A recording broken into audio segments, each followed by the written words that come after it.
Hey everybody, Victor here. Let's go ahead and get started with the nation guide for Muscovy. So, like every other Muscovy guide, the point here is to form Russia, and it's to form Russia with as solid of a foundation, with minimal aggressive expansion, no coalitions, etc., as humanly possible. However, part of this is also to help you get the achievement of reaching the Pacific by 1600. The reason I'm saying that is I've seen people fail to do this because they'll play Russia, and they'll put all their efforts into Europe thinking they'll just use Siberian frontier from Perm and they'll make it. And no, you won't. That is not how to play Russia. See, Russia, historically, and as you should in EU4, you start here and you expand over here. All of this becomes yours, and you use it as a foundation to drop the jackboot on the rest of Europe. Now, the Scandinavian lands, they're an exception. You go after them at a different time, namely when you have the splendor bonus of stealing subjects. So you can steal Norway and then Sweden, or after you take Finland, then Sweden. That being said, let's get started and show you how to do these things. First things first, the estates. Most of this is going to be relatively standard stuff. You have the monarch generations, you have the loyalty, you have a couple of monopolies, because honestly you make more in the mercantilism than you do in the ducats straight up. You also have the burgher loans, because that'll give you 500 ducats. But then you also have these two. Enforced unity of faith will help you convert your provinces. Very nice thing to have as Russia, because you're going to have a lot of provinces that are not Orthodox. Meaning you have a lot of converting to do. And while, yes, it does increase the unrest in heretical or heathen provinces, you're not going to have many. The reason why is you're also going to be converting out of your vassals, meaning it's going to be easier for you to convert them because you're going to enforce religion on some of them and use that to convert a lot of provinces that will be more difficult for you to convert otherwise. The other one here is the expansion of zealotry. This will give you a morale boost whenever you're fighting somebody that's not Orthodox.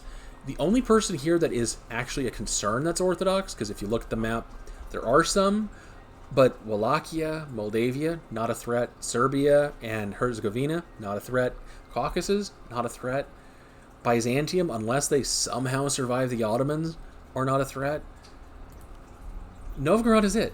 And you will more than triple their forces in the field before you even attack them. So you can choose to wait on this until after you're done with the first war against Novgorod, but realistically, you're just delaying it. Just be sure you actually grant it. I recommend doing this if you're like me and do it early, if you're going to forget to do it. Because I guarantee you, I will forget to do it if I don't do it now.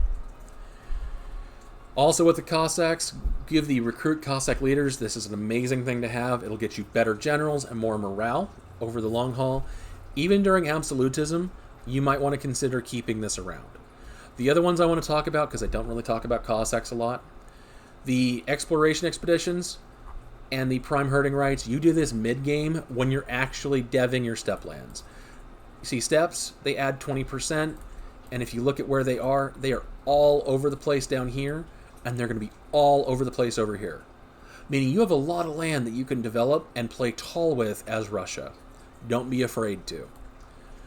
Before you do it, that's when you grant those privileges, because it'll give you a lot of manpower, and those provinces, they're really not that devved, so the tax mid and late game is not going to matter, because tax doesn't matter then.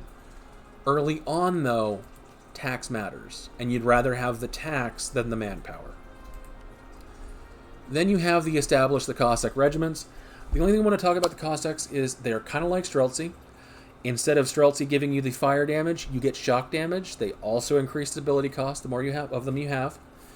At the beginning of the game, given the amount of crown land you have, if you grant this, you will be able to hire 3 of them.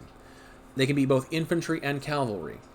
The reason why this is important is because you also have cavalry combat ability here. And at the very beginning of the game, you do 1 damage.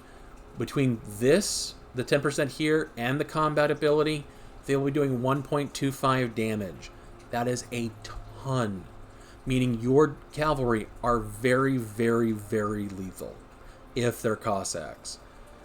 Be sure, however, to switch over to Eastern Knights, especially if you're going to be using any kind of Cossacks, or later on, simply pick whatever option you have that has the most offensive shock pips. You want to lean into doing more damage, not reducing your damage or doing fire damage for some reason. You do a lot more with offensive shock. Embrace it. And that's it for the estates. Now we can talk about your rivals. So you will always have Denmark, Lithuania, and Novgorod. You are actually going to rival Novgorod and Kazan. The reason why you do not rival Denmark or Lithuania is because, to be quite honest, you're not going to be attacking either one of them anytime soon. See, Denmark, you might go in on Norway and Sweden to grab those two subjects out of their hands, but you're not going to be able to pull off a show strength or realistically a humiliate very easily because they have a navy and a navy and a navy, and you're landlocked, and their capital is on an island. You're not going to get there. For you to actually steal anything, you're going to have to occupy most of them and then force them onto their few islands here and hope that's enough. To show strength, you're going to have to occupy them a lot longer, and all of this land up here is atrocious in terms of attrition. It is just horrible. You don't want to be wasting your manpower in horrible attrition, so don't. So you only go after Denmark later on when you have your Splendor objective to steal their subjects, because at that point it's worth it. Until then, it's really not. Lithuania, they can fall under the personal union, but you don't get anything out of that. You don't gain any power projection from them falling under the personal union. Meaning it's just simply taking up a rival slot. The problem here is what happens if they don't fall under the personal union. If you're not planning on attacking Lithuania, it is now taking up the rival slot of somebody that you might have actually attacked, and you can't do anything about it. And you won't get any more power projection until you either are willing to attack Lithuania, or you simply outgrow them being available as a rival. So, simply leave it open. You only need one, and assign it to whoever you need to. If it's going to be Lithuania, that's fine. If it's going to be Denmark, that's fine. But don't waste the slot until you know who you're going to attack. Lastly, normal insult Novgorod and scornfully insult Kazan. This can end up making your game a lot easier because it's making the Great Horde like you. As far as your army, and I'll explain why the Great Horde liking you is a good thing in a little bit. As far as your army, take your army here, make your ruler a general, and move him towards the front line. Take this army. Oh, since ruler has a shock pip, I'm going to move him over and move them both to the front line. The reason why you need to have your ruler as a general is he sucks. He sucks bad. Like really, really, really bad. Aggressive expansion impact is usually really good early on because then you can attack somebody, get a lot of land, and not make everybody mad. The problem is here, your expansion path is first into Orthodox, which nobody's going to care about, then into Sunni, and then eventually into Tengri, and then into Confucian, and every single one of these, they're not going to care that you attack somebody else, because they're all in different culture groups, and different religious groups. So your aggressive expansion is bare minimal if you do it right. So having reduced aggressive expansion does not matter. So what does matter is the monarch generation. And you need more Diplo, amusingly enough, than you need military, unless you're in a multiplayer. So having that Diplo coming in, very good thing. I will say that this trait is completely random when it comes to your queen, so you can have a good one or a bad one. In the case of your ruler, start getting your spy networks done as quickly as possible, because this can help you save you some time. The reason why is you want to get as many claims as you can on the people you're going to be conquering, namely Tver, Ryazan, Odayev, if possible, Great Horde, Kazan, everybody. So try and get claims. Speaking of claims, you have a mission where if you get to 100% force limit, it will give you claims all over Novgorod, which means now let's go ahead and get that done. Hire the Grand Company and hire them here. And then hire one Bardish infantry right here. The reason you hire the mercenaries here is they're going to run around and try and siege down Luki here. They're able to do that on their own. You're going to have your other army sieging down Novgorod, and the other army just simply sitting back, able to reinforce, because that's all you need. And with that, your army is done. Your main diplomacy is done. So it's time to unpause. Now, the reason why you get the Great Horde friendly with you if necessary is because, well, Novgorod can get a couple of allies. See, first off, they have the ability to get Odeyev into their trade league, which means you'll have to fight Odeyev, which isn't that big of a deal. What is a big deal is that they have a real nasty habit of allying Lithuania. If that happens, you have to either wait for Lithuania to fall under the PU, and just a quick detour here, make sure you actually check to see who's royal marriage offering you, because Tver, Odeyev, Ryazan, they can all offer you a royal marriage, and if you accept, that's going to be a stability hit for you, because you're going to be attacking them. Now, the reason why it matters is because if Lithuania does not fall under that personal union, you need to attack Lithuania directly and co-belligerate Novgorod, because they won't have anybody else except for maybe Odeyev. And Great Horde may ally you, and they usually want Lithuanian land, which means they'll come in on promise of land. So will the Livonian Order, usually. Not always, but usually. The problem is they have a truce with them.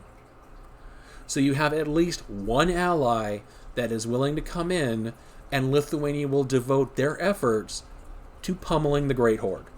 They're weaker than you by far, so they will spend their time trying to knock out your ally that's weaker than you, then focus on you, giving you a chance to siege out Novgorod, get all you want out of them, and then you can white peace Lithuania, or simply break their alliance with Novgorod and be done with it.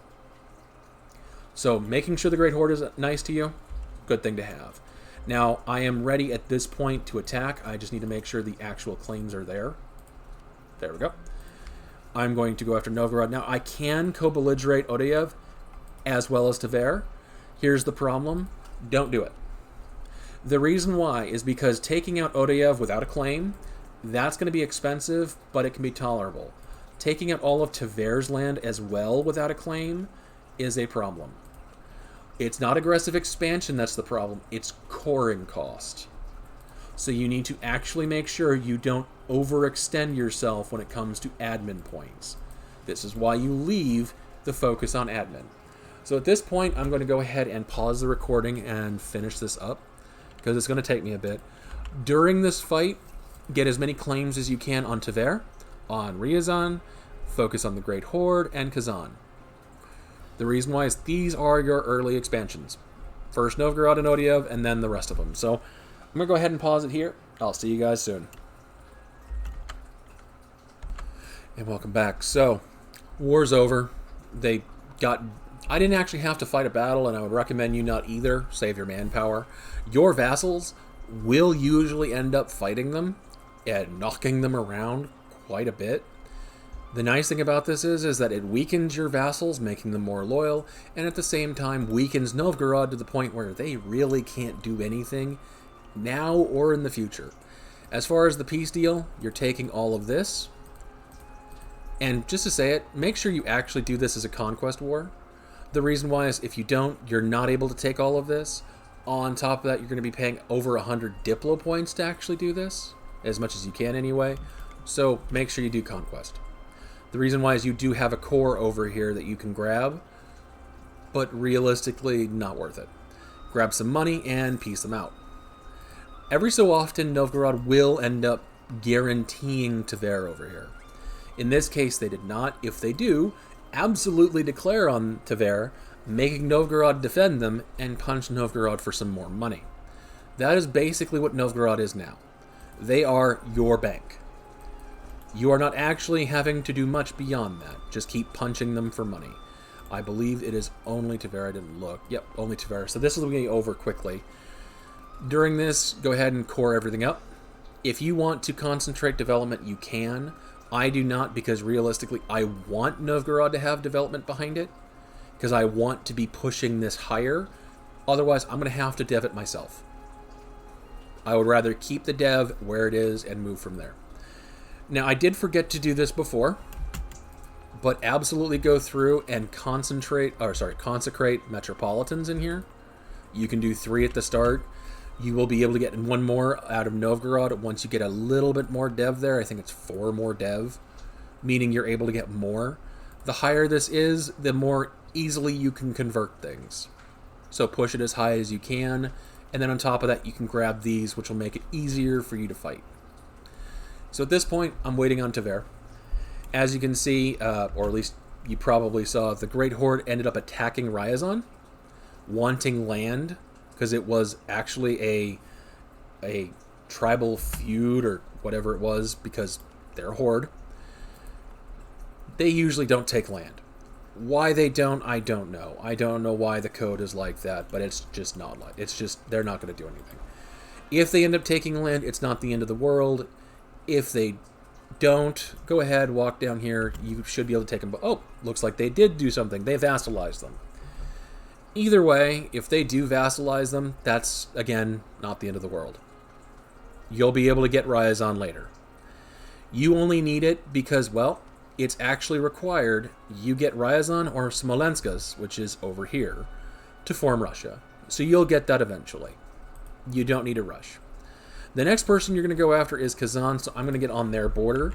And I don't actually have to wait because they don't have any strong allies. Who determines whether or not you're going to go after Great Horde first or Kazan is actually Uzbek. You see, Uzbek is the one you actually need to focus on for future expansion quickly. The reason why is they have some countries in there with cores that you're going to be exploiting for rapid conquest. So I'm going to get into position, and I'm going to launch my attack, and I will bring you guys back once I'm done beating up Kazan and apparently Crimea. And no, you don't need any claims here. You can use the reconquest because you're really going to take only 2 other provinces on top of that. So I'm going to get this done, and I will see you guys once this is done.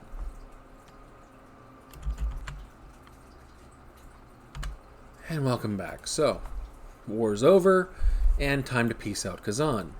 You can choose to take the humiliate, get that splendor going early with this point, or you can choose to take out this fort. Really is, are you annoyed enough by forts to want to give up the humiliate for now? It's your call. But what you're really wanting is this core, which will let you get access to this province. This is not just a gold mine, though it is absolutely a gold mine. The real advantage of this province is that, well, it borders Uzbek. So the reason why you're doing all of this and you're advancing in this direction as quickly as you are is because, well, you want to attack Uzbek. And you can't actually core anything or take anything from Uzbek until you own this province. Meaning that if Uzbek, for example, allies Kazan, you have to fight Kazan, get this, and then wait for the Uzbek peace to exhaust itself and go through, and then you can go after them separately. Till then, you have to wait. At this point, it's simply waiting for my troops to get ready, because then I'm going after the Great Horde. Nope, I do not have a claim against them. So at this point, I need to get a claim, because they are allied to Uzbek, meaning I'm able to use them to take what I need out of them, which is partly Ryazan, but really not. It's going to be these provinces here. The reason why is they are in the Tambov state. The Tambov state is actually something that's linked to another one of your missions. Once you have any of the provinces in the Tambov state under your control, being Muscovite and Orthodox, you get claims on a lot of separate areas. And this will pretty much tell you what they are. All of this area down here. So you'll get permanent claims on all of this anyway. So wasting your time getting a bunch of claims, not really going to matter that much. That being said, you're going to end up taking up most of it. If you hadn't noticed, I've already cored everything, or almost everything. Just kind of waiting. But at this point, I need to pause again, because I need to get a claim on Great Horde, and declare on Great Horde, which is going to bring in Uzbek. I actually want to talk about one more thing before I do. Great Horde also has a habit of getting another ally, and that is Timurids. If you see them get an ally with Timurids, whether it's while you're at war with Novgorod or otherwise, and you see them at war with one of Timurids' vassals, because it will always happen. Wait for Timurid to not want to defend them, and then declare on Great Horde. They do not have the capability of fighting you independently. And in that case, if the Great Horde is fighting and Timurids won't come in, they have no other backup. They almost never get other allies. Take that opportunity to wipe them out. So I'm going to go ahead and get this on them. Looks like they're fighting Kazan at the moment. I can wait for that to end, but why? I can also jump in, and why not? So I'm going to go ahead and wait for the monthly tick, declare the fight, run in and grab what I can. And I will bring you guys back when I am done to show you what I'm ending up with so you can see it. See you guys then. And welcome to the peace deal. So, here, yes, I'm taking out Kazan, or sorry, Ryazan. I'm taking one province, this province of Tambov, and I'm taking a bunch of money. The reason you take Tambov is because if you're able to convert one province in the Tambov state and make it both Orthodox and Muscovite, you end up getting claims on a lot, which is great.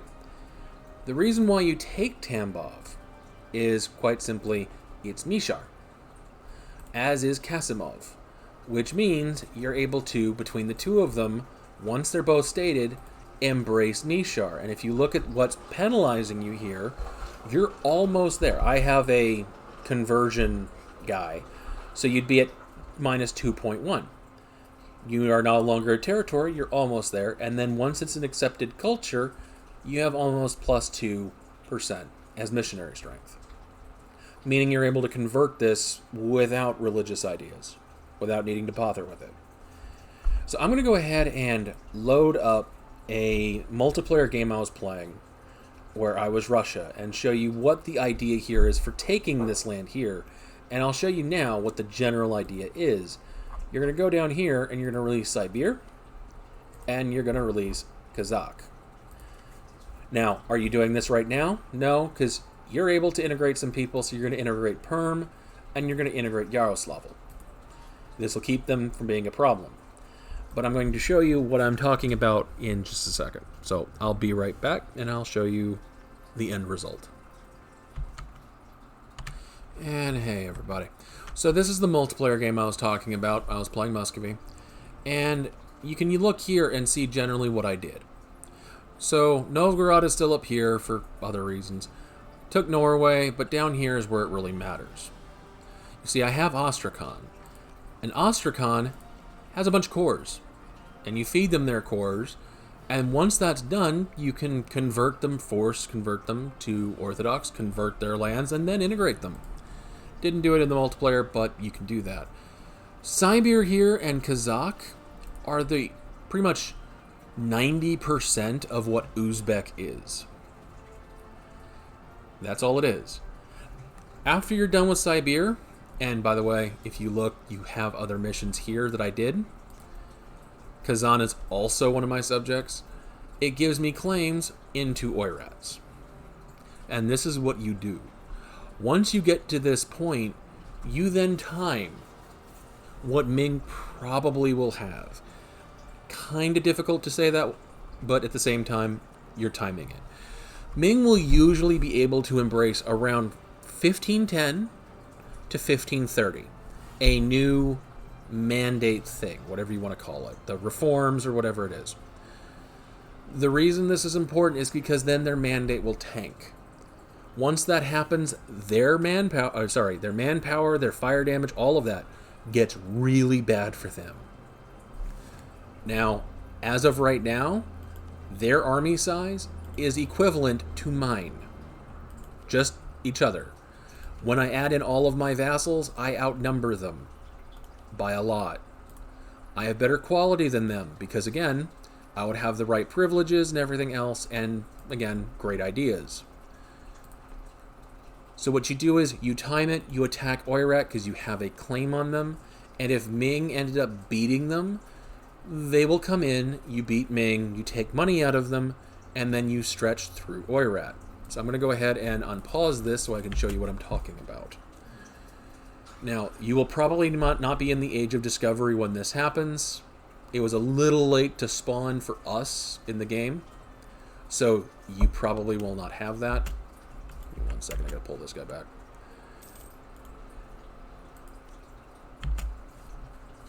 Come on. There we go. And at the end of the war, you're going to try and basically snake your way to reaching Mongolia as much as you can. If you have the ability to, though realistically you probably won't because you'll be out of the age of discovery, try and steal Mongolia. Because this is a lot more you can just simply snake through and not have to worry about it. But realistically, what you're trying to do... Oh, can't make it a court. Give me a second. Welcome back. Had to integrate the guy. Is you're trying to basically snake your way along as much as you can and then reach into this area. The reason why is because Siberian frontier works so long as you have a land connection to your capital.